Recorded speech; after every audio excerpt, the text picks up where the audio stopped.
During the IVF cycle, there is obviously more number of embryos to spare.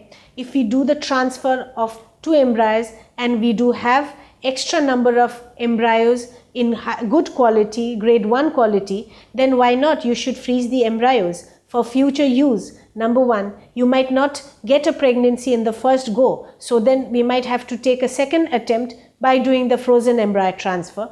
Secondly, you might be lucky, fortunate, and you get a pregnancy in the very first transfer. But yes, if your embryos are stored, you can go ahead and opt for a second child, where after the child is big enough, you can still make use of your own embryos and maybe go for a transfer a few years later.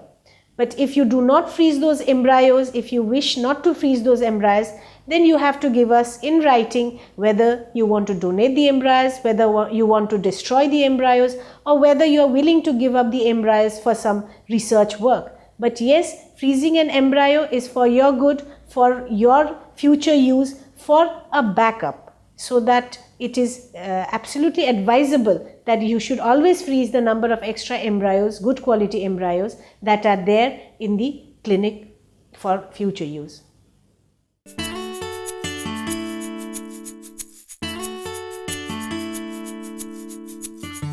The embryos or any genetic material is frozen after being given a proper prior consent by the couple. So if the sperm is frozen, then the husband has given a consent, and obviously he will only have the claim to the sperm that he has frozen.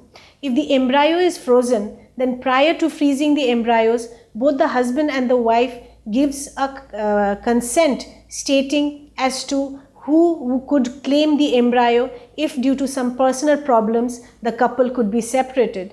If there is a divorce, then there is already a prior contract as to who would be able to claim the embryos that has been stored in the institute. Or if there is a death in either of the couple, then the other partner would be able to claim that embryo which has been frozen. So there are specific laws stipulated for freezing of any genetic material prior to undergoing the proper IVF treatment. So we all follow this and we do according to the laws.